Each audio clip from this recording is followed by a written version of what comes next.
Juste entre les justes, c'est toi vers qui la face de la vérité lève un regard nouveau-né. Dieu t'a choisi, que Dieu soit béni, fils de David, époux de Marie, entre tes mains le Christ enfant a remis sa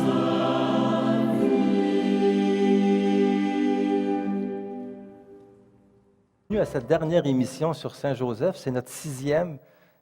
C'est pas évident de parler de Saint-Joseph parce que lui-même n'a rien dit dans l'Évangile, mais nous avons au cours de ces émissions approfondi le mystère de Joseph, qui est un mystère d'alliance, qui est au cœur du mystère de l'Incarnation.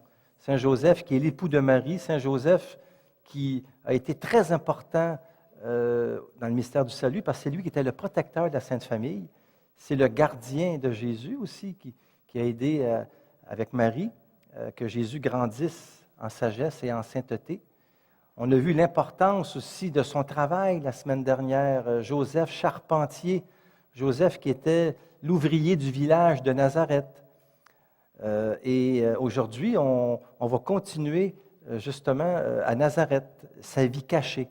C'est comme ça qu'on avait terminé la semaine dernière, Joseph avec Marie, puis Jésus, eh bien, à Nazareth, ont vécu une vie très simple, une vie ordinaire, comme beaucoup d'entre nous. Et c'est pour ça qu'ils peuvent être pour nous des modèles, ils peuvent nous aider. Alors, je voudrais qu'on prenne encore un peu de temps pour approfondir cette vie cachée à Nazareth. Puis, s'il nous reste du temps, bien, on regardera le culte de Joseph à travers l'histoire, très rapidement. Je vous répète que tout ce que je vous dis, c'est tiré de mon livre « Saint-Joseph, homme de foi ». Je ne fais pas ça pour faire de la publicité, là, mais c'est parce qu'il y en a des fois qui veulent aller plus loin. On ne peut pas tout dire dans des émissions de télévision. Eh bien, il y a des outils qui nous aident à approfondir pour les personnes qui veulent mieux connaître Joseph, Saint-Joseph. Il y a beaucoup de noms, des hôpitaux qui portent son nom, il y a des boulevards. Qui est l'époux de Marie? Ce personnage tellement important dans le Nouveau Testament. Alors, dans la vie cachée de Nazareth, en tout cas, moi, ce qui m'a touché un peu, parce que vu qu'il y a très peu de choses sur Saint-Joseph, eh bien, c'est son silence. Il faut quand même parler du silence de Joseph, parce qu'il n'y a pas de parole de lui, et je pense qu'on peut approfondir ce silence-là. Dans cette vie cachée-là, quel était ce silence-là? C'est un silence de foi, c'est la foi. Joseph est un homme de foi, c'est un silence amoureux. C'est un silence qui respecte le mystère. Et on peut voir,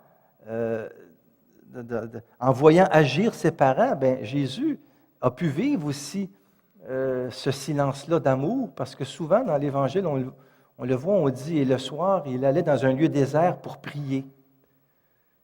C'est très important le silence, c'est peut-être ce qu'on manque le plus aujourd'hui. Il y a beaucoup de bruit. On a plein de gadgets électroniques, hein, des iPods, des iPads, des iPhones, toutes sortes d'affaires.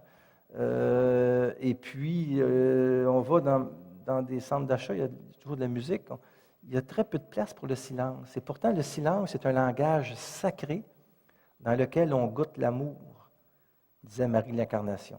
Et pour moi, Joseph, c'est un homme de silence, de la vie intérieure. C'est un priant. Et Marie est comme ça aussi. Alors, les deux devaient bien s'entendre.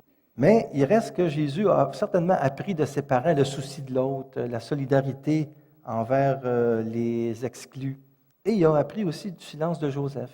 Il y a Paul Claudel qui il écrivait, « Saint Joseph est silencieux comme la terre à l'heure de la rosée. » Pour moi, Joseph, c'est l'homme des lentes germinations intérieures. C'est quelqu'un qui prend le temps de s'arrêter pour se recueillir et entrer dans son cœur. C'est un homme d'oraison, un homme de prière. Et son silence est celui de la foi. Joseph, c'est un cœur qui écoute. Son silence est intérieur. Il y a une communication, une communion avec le mystère. Parce que le Fils qui est devant lui, eh bien, c'est Dieu. Et ça prend de la foi, ça, au jour le jour.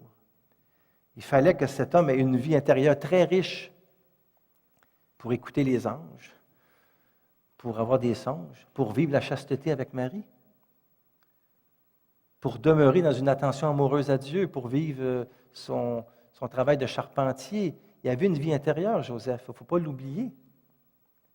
Et l'amour paternel de Joseph a influé sur son fils, comme l'amour filial de Jésus a reflué sur Joseph. Ils ont vécu une relation très singulière qui s'apparente à l'oraison, qui est cette prière contemplative où, dans le silence, on est en cœur à cœur avec Dieu. Je suis convaincu que Jésus l'a vécu avec Joseph, comme avec Marie aussi. Mais comme les émissions portent sur Joseph, eh bien, on parle moins de Marie. Mais quand on parle de Joseph, on ne peut pas séparer ce que Dieu a uni.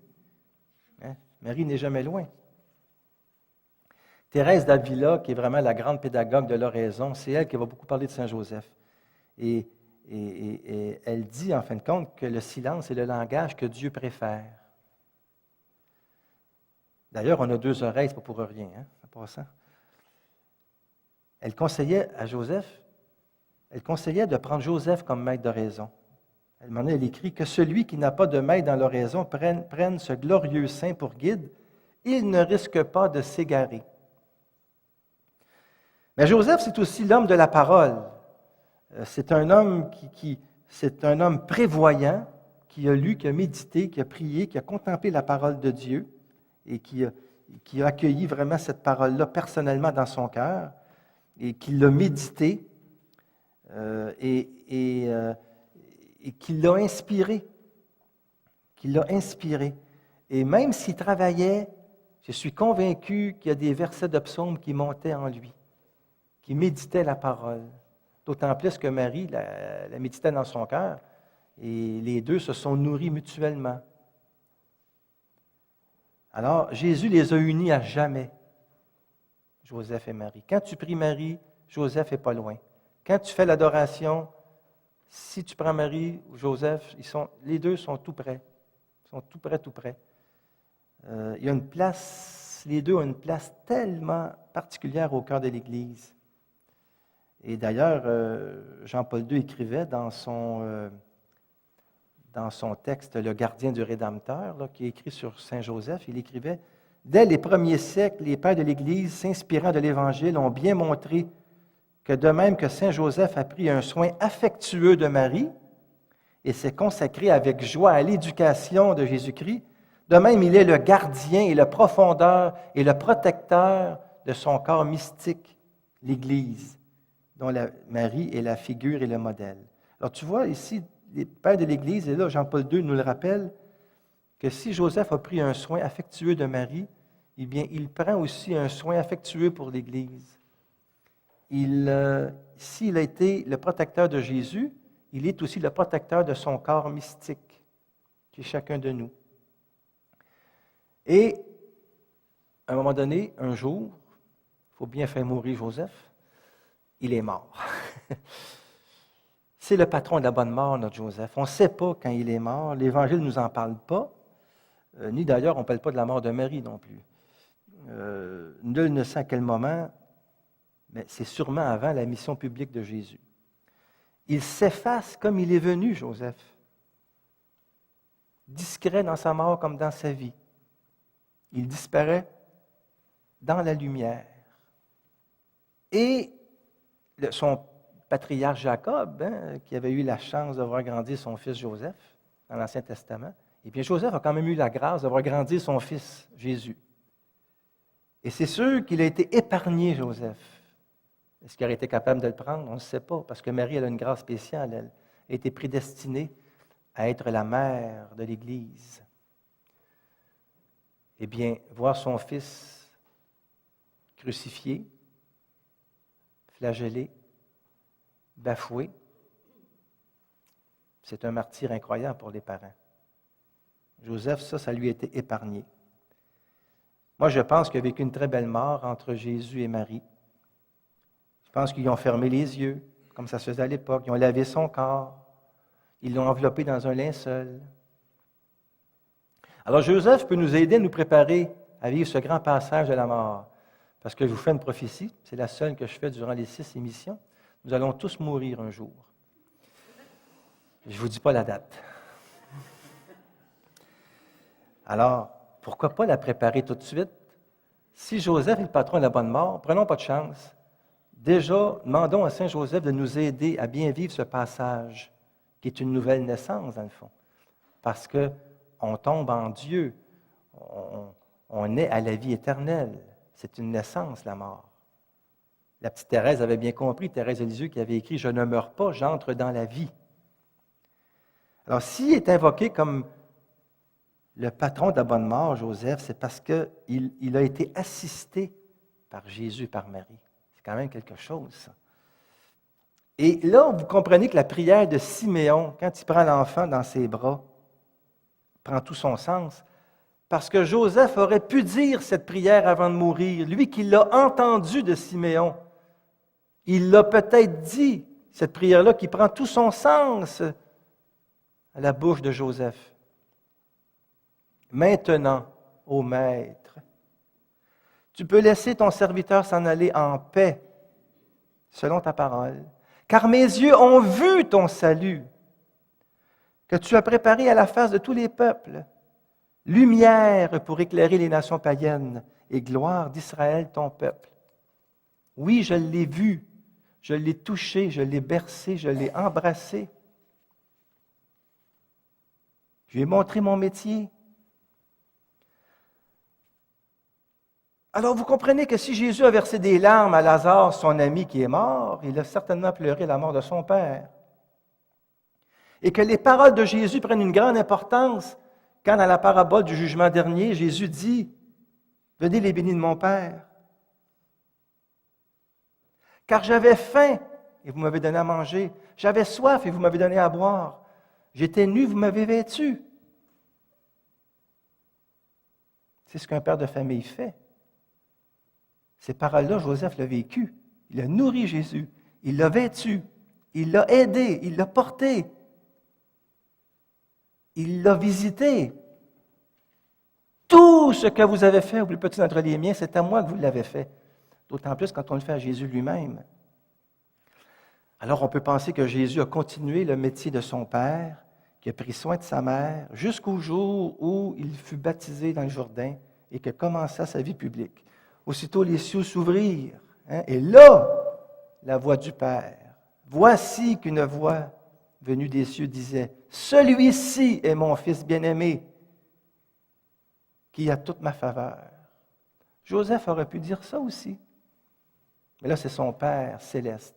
La mission est commencée, le royaume de Dieu est parmi nous, la mort va être vaincue, l'homme va être libéré, c'est la vie éternelle qui nous est donnée. Dieu va jusque-là quand il aime. Jusqu'au bout de l'amour, il nous donne ce qu'il y a de plus précieux, son Fils. Et si Marie est la mère de l'Église, eh bien, Joseph, c'est le patron officiel de l'Église. Puis il nous accompagne fidèlement jusqu'au jour de notre mort, où nous verrons Dieu face à face.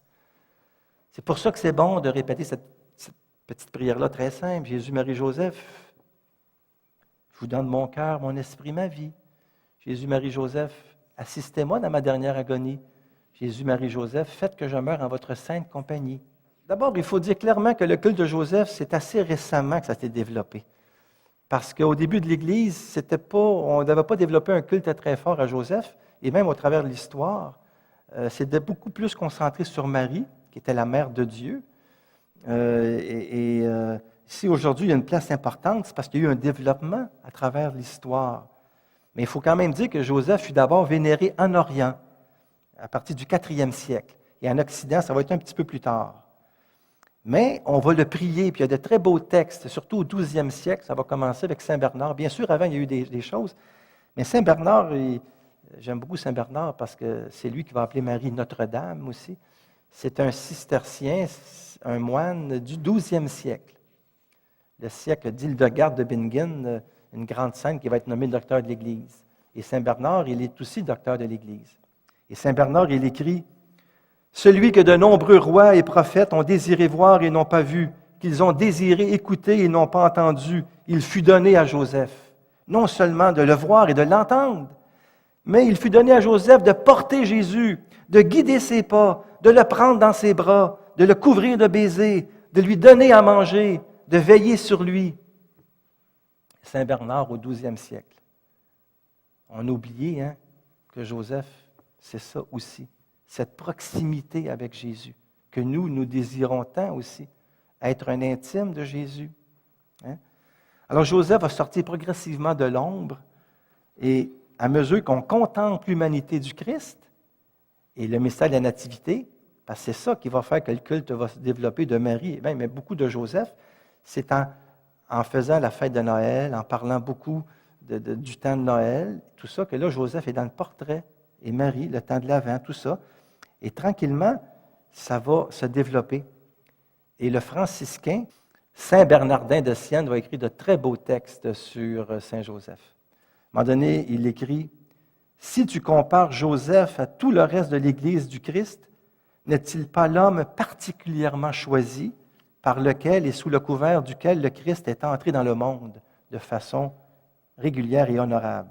Si donc toute l'Église est débitrice envers la Vierge Marie, c'est par elle qu'elle a pu recevoir le Christ, l'humanité. Eh bien, après Marie, c'est à Saint Joseph qu'elle doit une reconnaissance, que toute l'humanité doit sa reconnaissance.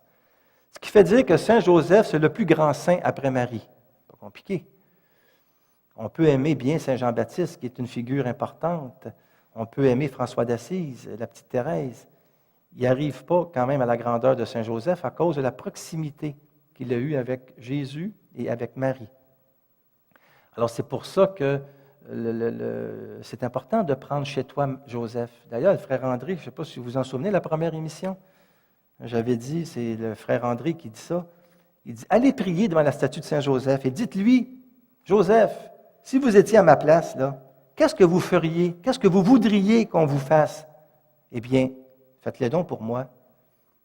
C'est très simple, tu es devant Saint Joseph, tu aimerais ça, Joseph, que tu vives ça, qu'on t'exauce? Bien, fais-le pour moi.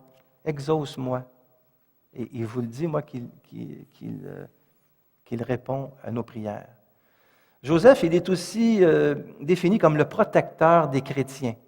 Et quand on va à l'oratoire Saint-Joseph, on voit beaucoup ça, le rôle de protecteur de Joseph, parce que c'est un homme, aussi, il a ce rôle-là, de gardien, de protecteur, de guide. Mais c'est vraiment Thérèse d'Avila que son culte va se répandre en Occident. Cette carmélite-là, qui a réformé le Carmel avec mon grand ami Saint-Jean de la Croix, eh bien, avait une grande dévotion à Saint-Joseph, que tous les Carmels sont sous la protection de Saint-Joseph. D'ailleurs, toutes nos maisons devraient être sous la protection de Saint-Joseph. Simplement faire une prière, puis Joseph, je te confie ma maison sous ta protection. Dans notre auto, bon, moi, dans mon auto, j'ai une petite statue de la petite Thérèse, mais ça aurait pu être Saint-Joseph aussi. On ne peut pas tous les avoir parce qu'on ne verra plus. Là, si on a un paquet de statues en avant, vous comprenez?